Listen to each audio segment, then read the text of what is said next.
Tekken 8's 32-character roster is now filled in, with new character Reina Mishima rounding off the list. The game still retains some old favorites, with Nina, Paul, and Yoshimitsu continuing their streak of appearances since the original game, while the relatively fresher faces of Leroy, Zafina, and Leo return to make an impact. Still, for every classic or new character added, there's one that was left behind. Barely any of Tekken 7's new characters are on T8's roster, nor are mainstays like Julia Chang.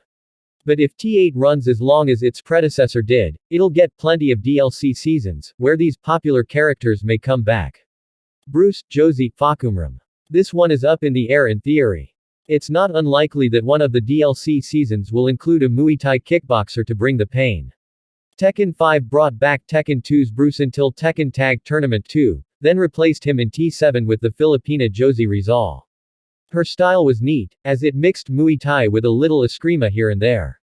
She also had a striking look designed by Mariko Shimazaki, the same character designer behind Bayonetta and Reina Mishima. Still, her crying brought back bad memories of Soul Calibur 5's Pyrrha, and her moves didn't take her to the top tier. Unlike Fahkumram, a Thai giant who was enough of a menace to threaten T7's upper ranks. If there was a bet on it, Fahkumram would be the odds-on favorite for a return due to this notoriety. But there's always a chance of Bandai Namco throwing a curveball by going back to Bruce or using his next of kin. Lydia. After Fahkumram, Lydia appears to be the next most popular choice from T7 to return to T8. Aside from her unique appearance and karate moves, she has a spot in the story as a world leader. She could even be one of the people at the UN Victor has to answer to, giving them a potential rivalry. Even without that, Lydia was one of the more fun characters in T7's latter run and would be a good addition to a DLC season. Armor King II. Since Tekken 4, King's go-to grapple buddy has been the MMA monster Craig Marduk, who also came back as DLC for T7. However, their shared rival, Armor King II, has the more interesting moveset. Like his unarmored counterpart, he has a wide range of throws, as well as more Rudo Luchador-style attacks like his Poison Mist. He has that slightly more agile edge that makes him a good rival to King.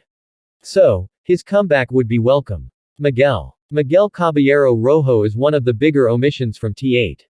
Since his debut in Tekken 6, he has stood out with his style and swagger. He didn't fight with a martial art, nor keep his cool. He also had one of the better endings in T7 where he got to confront Jin about his sister's death. If it's canon, that would explain his absence story-wise. But whether it is or isn't, Miguel never needed a deep reason to get involved in a fight. If he still wants to take Jin down or finds a new rival, he'd be a welcome addition to T8 just for his insta-kill Burla punch alone. Bob. Bob returned to T7 in a stable, upper mid-tier position, though he got lost in the fold next to wild guest characters like Akuma, Geese, and Negan. But his mix of his tremendous size with his uncanny agility made him special. He was one of the rare examples of a plus-sized video game character that wasn't treated like a joke. With this niche and his unique gameplay, it'd be more surprising if he didn't turn up as DLC than if he did.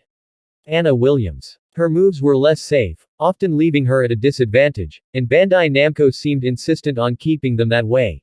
Even when she was already low tier, Anna would get an inexplicable nerf or two in one update or another. Using her as a main character meant players had to take risks. For some, this is part of her appeal, as these quirks made her more interesting to get to grips with. Combined with her looks, she's cultivated a fanbase since the original Tekken. If T8 ends the Mishima saga, it could also settle the Williams feud too by bringing her back for a final battle.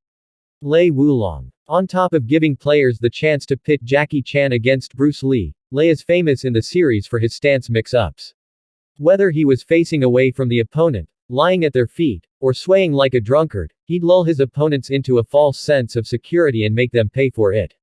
His Interpol role also gave him a handy role as one of the story's main deuteragonists. High or low tier, he's one of Tekken's most iconic characters. Eddy Gordo. Eddy Gordo wasn't the highest tier character in T3, but his unpredictable kick strings were hard even for trained players to overcome. Even when later games toned his cheese down or made him an alt skin for his female protege Christy, everyone knew Eddy's move. T7 reduced him to a rival for Lucky Chloe, but if he returns to T8, he'd have a closer rival in both combat and dance with Azucena's fleet footwork. Subscribe and like, comment, share for more informations.